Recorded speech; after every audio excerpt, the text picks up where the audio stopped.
15 years. That's how long Laura and I had been married. 15 years of birthdays, holidays, parent-teacher conferences, shared vacations, inside jokes, and the quiet kind of love that builds over time. The kind of love that doesn't make fireworks every day but holds steady like a lighthouse in a storm. At least that's what I thought. The night of the party, I remember everything in vivid detail. I remember how cold it was when we stepped out of the car in downtown Seattle. Early spring. One of those evenings where the air smells like rain and the streetlights turn every puddle into gold. Laura was quiet on the drive over, her eyes fixed on her phone most of the way, occasionally typing something and then smiling to herself. She told me it was a celebration. Her team had just wrapped up a massive campaign for one of their biggest clients. Some sort of launch event. A thank you from the company. It wasn't just a good job party, this thing had a budget. Rented venue, private bartenders, catered sushi, valet parking. The kind of party where you didn't bring your spouse to sit in the corner. The kind of party where you showed off. And that's what it felt like from the second we arrived. It was on the top floor of a converted warehouse in the industrial district. When we stepped off the elevator, we were hit with a wall of sound. Bass-heavy music, people already a few drinks in, shouting over the noise just to be heard. I wasn't even fully inside when Laura turned and said, "Hey, let's not stick together tonight.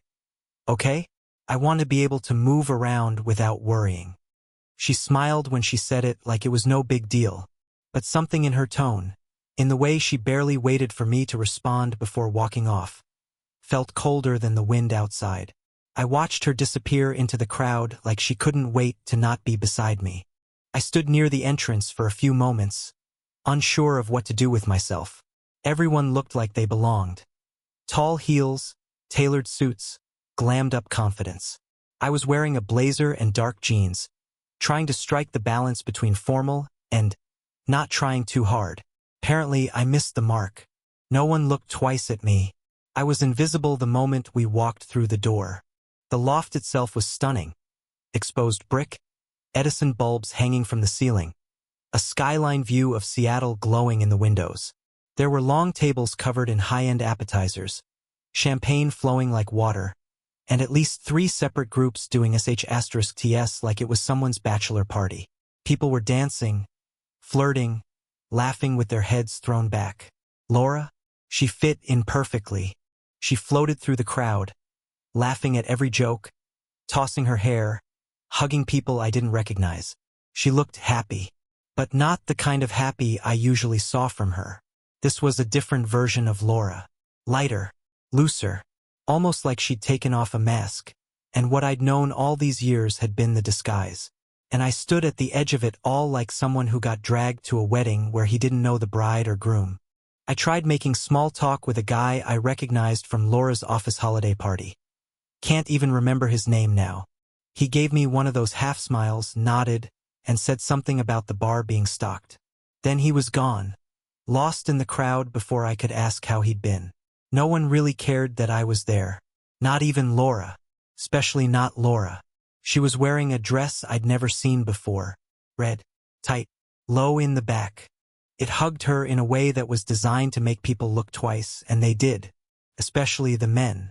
One guy, tall and broad-shouldered, couldn't take his eyes off her. They shared a quick laugh by the bar, and she touched his arm, just lightly. But it was the kind of touch that lingered. For a second, she looked over, right through me, really, and then looked away like I was just part of the decor. Her husband, a background detail. I tried not to overthink it. Told myself I was being paranoid. That she was just enjoying herself. She deserved to. She'd worked hard on this project, pulled late nights, missed dinners, been under pressure for months. I'd supported her through all of it. Of course she was going to let loose. Maybe I was just projecting my own discomfort, the way I didn't quite belong in her world anymore. But then I started noticing little things. Her phone was always in her hand. Always. She wasn't just checking emails or snapping photos of the party. She was texting. A lot. And she kept smiling every time she looked down, like someone was saying all the right things. Not just work stuff. Not, "Did you get the edits?" Smiles. These were the kind of smiles you give someone who makes your heart race. And they weren't for me. I watched her from across the room, and for the first time in a long time, I felt like an outsider in my own marriage. Like I'd wandered into someone else's life by accident. She was magnetic. People gravitated to her, and she gave them all the energy I used to get. There was a warmth in her eyes, a spark in her laugh, just not when she looked at me. When she looked at me, it was like I was something she'd already packed away. I tried to shake it off. Told myself again not to jump to conclusions. Maybe she was just in her element, riding the high of success, blowing off steam with coworkers who'd been in the trenches with her. But the way she moved, like she was untethered, like she didn't owe me her attention or her presence, it chipped at something inside me. I got a drink, then another. I kept my distance, trying not to watch her, but failing. Every few minutes, I'd find her in the crowd, always in conversation, always glowing, and always nowhere near me. There was a moment, maybe an hour in, where I finally caught her eye. She was across the room, standing next to a guy with sharp features and sleeves rolled up over his forearms. He said something, and she laughed. She laughed so hard she leaned into him, her hand lightly on his chest. Then she saw me. Our eyes locked. She didn't smile, didn't wave me over, didn't excuse herself to come say hi. She just stared at me, flatly, then looked away like I wasn't even worth a second glance. That was when it hit me. I wasn't part of this night. Not really. I was the plus one she didn't want but couldn't quite ditch. And that's when the suspicion started to feel real, heavy, like a slow, twisting ache in my gut that told me this wasn't just in my head. Something was off. Something had been off for a while. I'd just been too trusting, too tired, too loyal to put the pieces together. 15 years. 15 years, and suddenly, I was the guy standing alone at a party, wondering when exactly I'd stopped being seen. Wondering if the woman I fell in love with had quietly stopped being mine long ago, and I'd just been too in love or too afraid to notice. Even before that night, things had started to change. I just hadn't wanted to believe it. There's this idea we cling to in long-term relationships, that bumps are just bumps, not signs.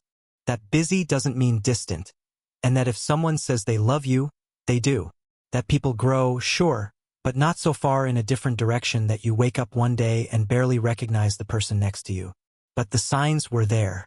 Small, quiet betrayals of routine. A pattern breaking down, one loose brick at a time. I noticed it first in the way she got ready for things. Laura had always been casual, practical, even. That was one of the things I loved about her. She didn't feel the need to impress. Not with me. She could pull her hair into a ponytail, toss on one of my hoodies, and still look beautiful.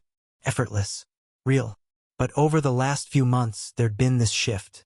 Subtle at first. She started taking longer to get ready for team dinners. Started wearing new perfumes I didn't recognize. Clothes I didn't know she owned. There were more nights she'd come home later than usual, telling me the meeting ran long, or we went out to celebrate the final stretch. When I asked questions, gentle ones, not accusations, she'd laugh and roll her eyes like I was being needy. "You're cute," she said once, brushing past me. "Don't worry so much. It's just work." Work. That word started to feel like a curtain. Something she could always pull down when she needed distance. And I wanted to believe her. God, I wanted to believe her. But a part of me had already started checking out emotionally, not from her, but from the version of her I was being fed. It was like I was living with someone who had the same face, the same voice, but a completely different rhythm. She stopped asking about my day. She stopped sitting next to me on the couch at night. She'd scroll through her phone with her screen tilted away just slightly. Barely noticeable, but enough to make it clear it wasn't meant for me to see.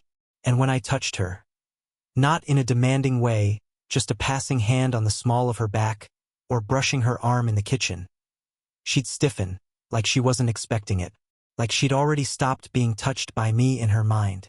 It wasn't just the physical stuff. It was the energy. The way she laughed more with her phone than she did with me. The way she dressed for people I didn't know. The sudden pride in independence that looked a lot more like separation. One night, about 2 weeks before the party, I remember sitting across from her at dinner. A quiet meal at home, nothing fancy. We used to fill that silence easily. Conversation flowed, light, warm, familiar. But now, she stared at her phone between bites. I asked her something about a book we'd both started last year. She didn't even remember reading it. And when I told her I missed her, she just smiled and said, "I'm right here." But she wasn't. Not really. A few days before the party, I noticed she'd bought a new dress.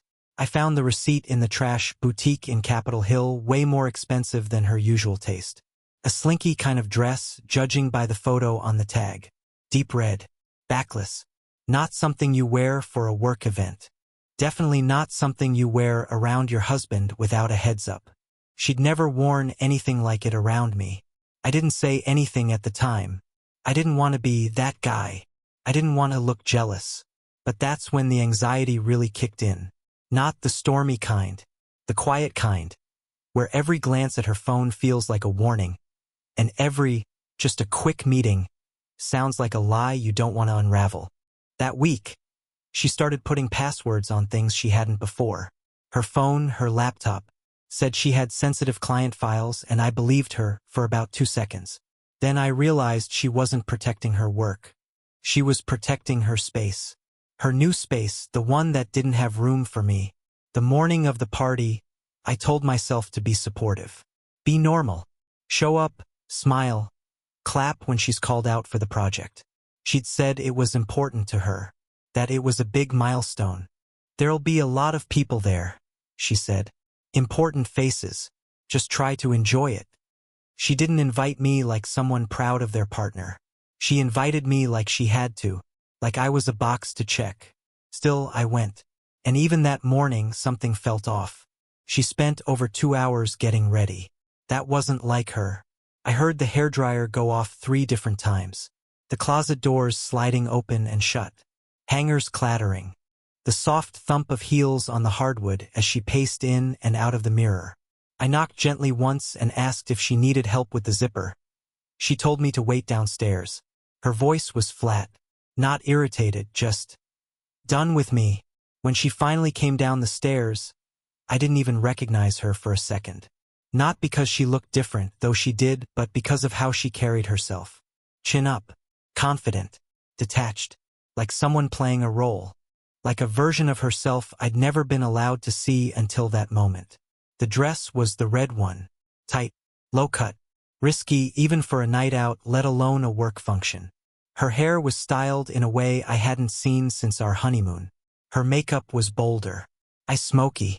Lips darker than usual. "You look," I started, but the words stuck.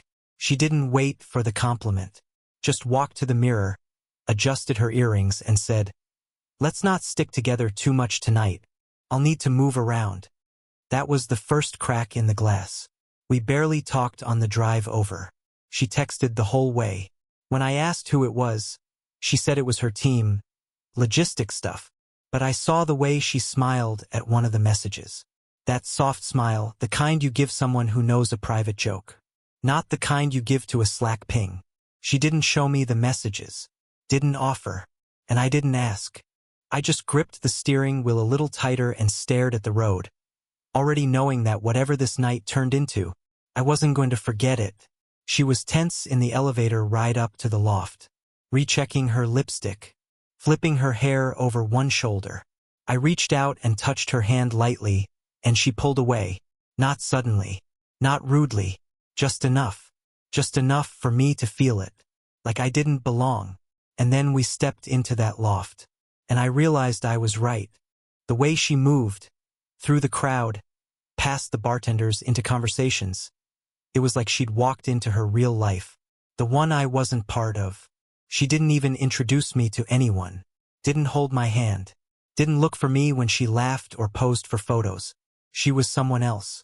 And I started to wonder if I ever really knew who she was to begin with, or if the woman I loved had just been someone I remembered wrong.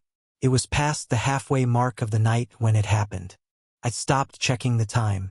The party had shifted into that blurry phase where the drinks start to outnumber the conversations, and most of the guests are riding some combination of adrenaline, alcohol, and self-congratulation. I'd found a spot near the corner windows, far enough to be out of the way, close enough to still see her. Laura hadn't looked my way in over an hour. She moved with such deliberate lightness, almost like she was performing for someone. Or maybe it wasn't a performance at all. Maybe this was her being real, and I was the part that never quite fit. It's hard to describe what that realization feels like. Being in a room with your spouse and feeling like a stranger. Like someone she used to know, but now barely tolerates. You don't feel hurt, not at first. You feel removed, displaced, like an extra in a movie you thought you were starring in. I was mid-sip of something forgettable, vodka tonic, maybe, when I heard her voice cut through the hum of the room. Louder than before, sharper, commanding attention. I turned instinctively, and there she was, center of a half-circle near the bar, glass in hand, everyone watching her, faces lit with the warm, lazy amusement of tipsy coworkers. She was telling some story, smiling wide, animated, and right beside her, standing a little too close, was Evan. I recognized him from a few LinkedIn photos Laura had shown me months ago. Creative lead, younger than her, tall, self-assured in the way that guys in their early 30s are when they think they're charming because no one's ever told them otherwise. He stood there, glass of whiskey in hand, grinning like he was in on the joke before it was even told. He wasn't just beside her, he was locked in. His eyes barely left her face, and hers kept finding his. I felt my stomach turn. Then came the moment.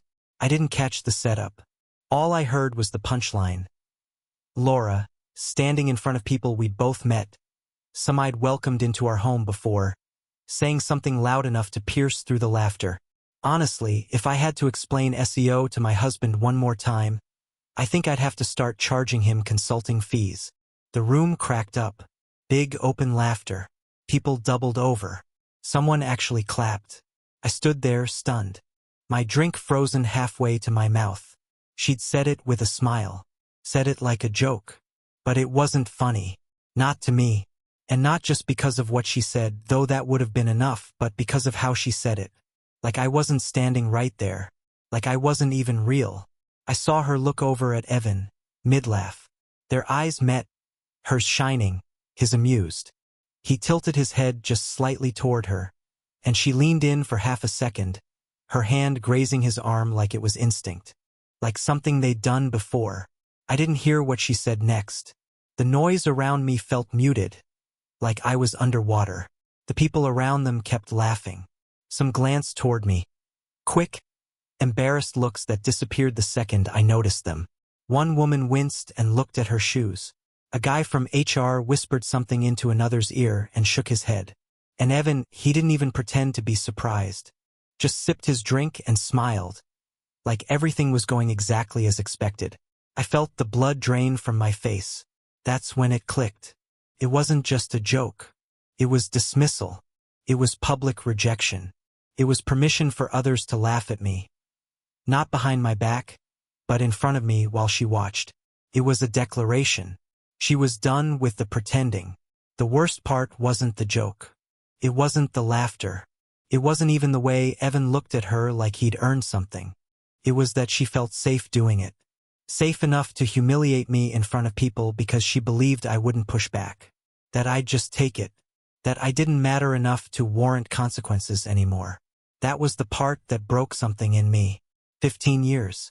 15 years of showing up, being the safe one, the stable one, the one who covered for her when she was overworked, who stayed up late proofreading her presentations when she needed a second set of eyes, who learned the difference between Google Ads and organic reach just to feel involved in her world. And now I was the punchline. Now I was the man she could mock for laughs, knowing no one would stop her. Not even me. I felt the room close in. Not with anger. Not yet. With silence. Internally, everything went quiet. I watched her sip her drink and smile and laugh, and I realized I didn't recognize her anymore. Not really. And maybe, if I was honest, I hadn't for a while. I stood there long enough for the group to move on to a different story. Someone else took center stage. Laura drifted toward the back with Evan, still smiling, still glowing under the soft amber lights like she'd found the version of herself she'd been waiting to be. And maybe she had. But I wasn't part of that version. Not anymore. People passed me by. No one stopped. I blended into the background like some office spouse no one bothered to remember. And maybe that's what I had become, the placeholder. The man who drove her here and would drive her home, but had nothing to do with the space in between. It wasn't even anger I felt yet. Not rage. Not jealousy. It was something quieter. Colder. Clarity. That moment, that laugh, that glance, that joke at my expense. It was the inflection point. The mask was off. Not just hers. Mine too. Because for the first time I didn't make excuses. I didn't tell myself it was a bad moment, or that she was tired, or that maybe she didn't realize I was within *T. I didn't play the loyal husband watching his wife find her career wings. I didn't try to understand. I simply saw her, and I saw Evan, and I understood exactly what had been happening. The story didn't need details anymore. It didn't need proof. It didn't need confrontation. It needed a single, deliberate response. And I already knew what it was. The laughter didn't stop right away. That was the strange part. It rolled on, spilling into the next conversation, the next round of drinks, the next exaggerated story told over the music. People moved. Glasses clinked. Someone bumped into my shoulder and muttered a distracted apology before drifting off again. The party didn't pause for me. It didn't acknowledge what had just happened. And I think that's when I understood how alone I really was in that moment. I stood there, completely still, while something inside me shut down. It wasn't shock in the dramatic sense. No ringing ears. No racing thoughts. It was more like someone had reached into my chest and turned a dial all the way down. The noise around me faded into a dull hum. My body was present, but my mind had stepped back, watching from a distance. I remember thinking very clearly, so this is what it feels like when something finally breaks. Not explodes. Breaks. I looked at Laura again. She was still smiling, still engaged, still leaning slightly toward Evan as if gravity worked differently around him. Her posture was relaxed, confident, unbothered. She didn't look guilty. She didn't look concerned. She didn't even look curious to see how I'd reacted. She had already moved on. And that's when the truth settled in, not as a theory, not as suspicion, but as fact. That joke hadn't been a slip. It hadn't been a moment of poor judgment fueled by alcohol or nerves or excitement.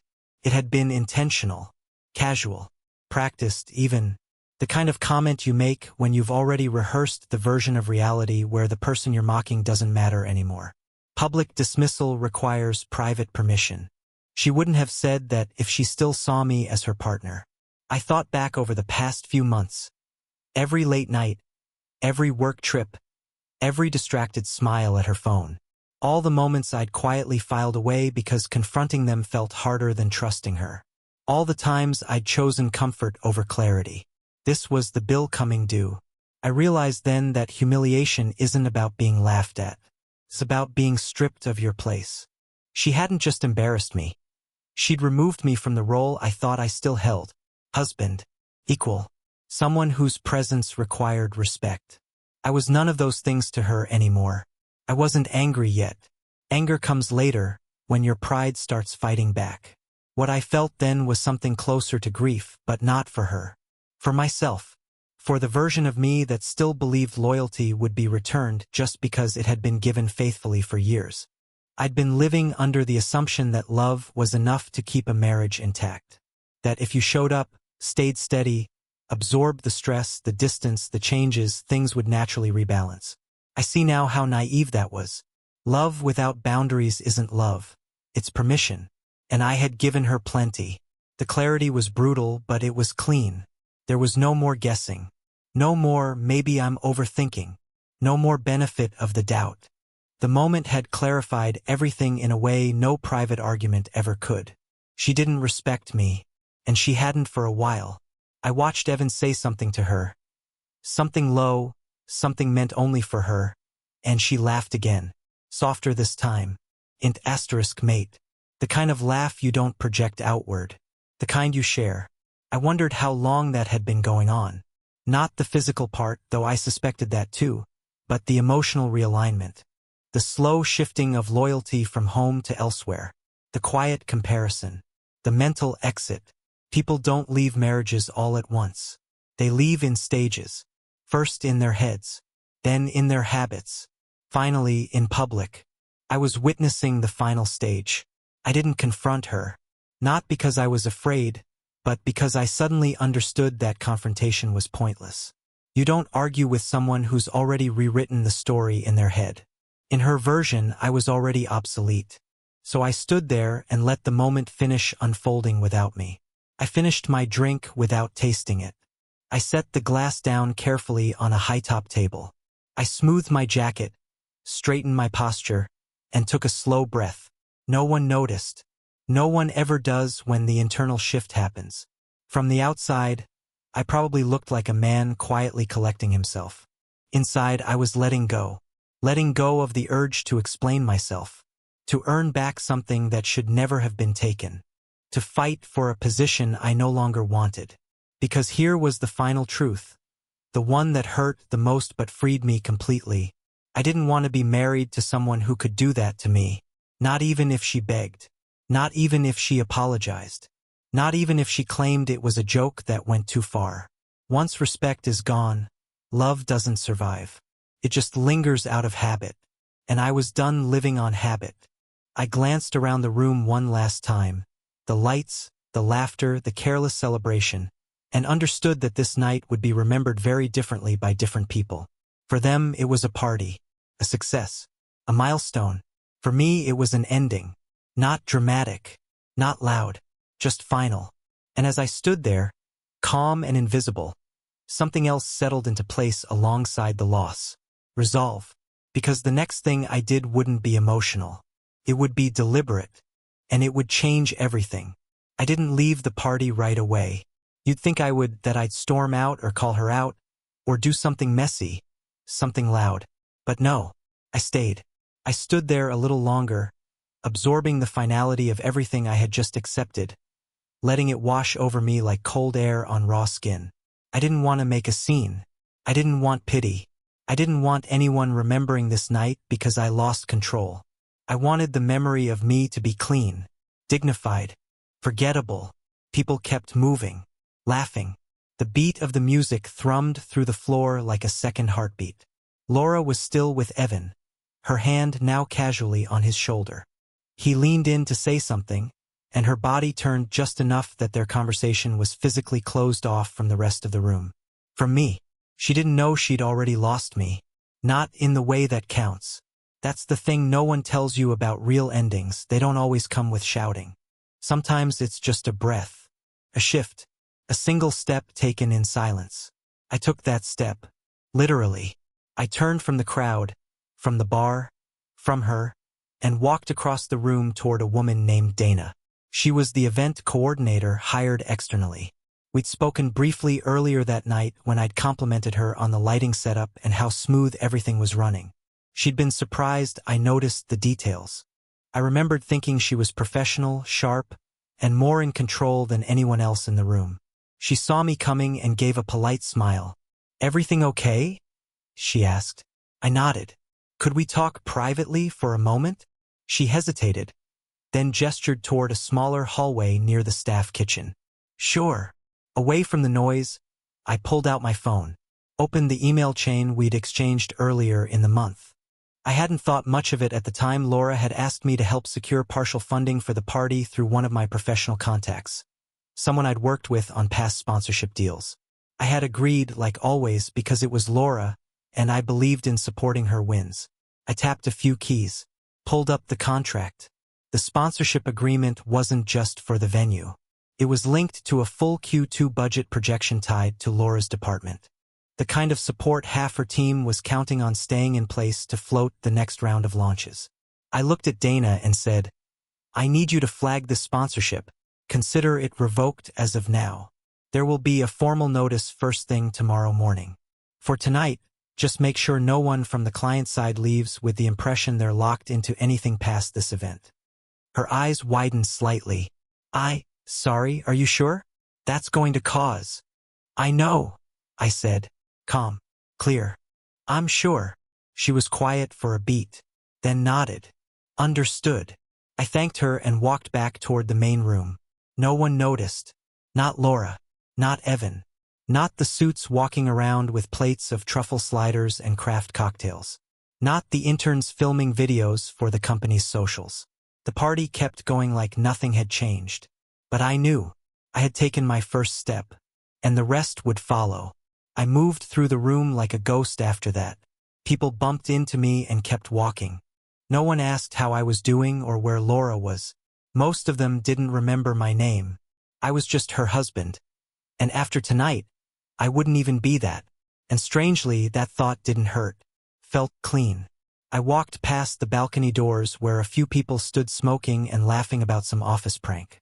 Past the merch table where branded tumblers and tote bags sat untouched. Past the screens showing highlight reels of the campaign, her campaign, filled with smiling faces and celebration graphics and inside jokes I wasn't part of. It was her world, and I had just quietly stepped out of it. Not by force, by choice. It would take time for the effects to ripple. The budget would be pulled. The project calendar would collapse under the weight of missing resources. Questions would be asked. Emails would fly. Meetings would be called. But none of that would happen tonight. Tonight, the music kept playing. And that suited me just fine. Because by the time the truth surfaced, by the time Laura realized what I had done, I would be long gone. Not just from the venue. From the story. From her life. From the version of myself I'd been shrinking into just to hold onto someone who'd already let go. I didn't look at her again before I left. Didn't need to. I didn't slam a door or send a warning text or leave behind a dramatic trail of bitterness. That's not who I am. That's not who I want to be. I just left. One step. That's all it took. That night, I drove home in silence. Didn't turn on the radio. Didn't call anyone. Just watched the streetlights pass in steady rhythm and listened to the rain start tapping against the windshield. Felt right. Like something was being rinsed clean. I walked into the house we'd shared for years and didn't flip on the lights. I sat down at the kitchen table and opened my laptop. And that's when the real unraveling began. By morning, everything unraveled. The messages were there. Texts, DMs, late-night emails, all confirming what I'd already accepted. Work trips were cover. Weekend deadlines were overnight stays with Evan. He wasn't a harmless coworker. He was the reason she felt bold enough to humiliate me in public. She didn't think I'd do anything. Didn't think I'd walk away. She had rewritten reality so thoroughly that she thought there wouldn't be consequences. But there were. Pulling the sponsorship triggered a domino effect. Budgets froze, meetings were canceled, and people started asking questions. I didn't even have to say a word. The story told itself. Quietly, brutally. I didn't yell. Didn't chase closure. I just left. Left the marriage. Left the business ties. Left the version of myself that thought loyalty was enough. She tried to explain it all away. Said it was a stupid joke. That I overreacted. But by then I was already gone.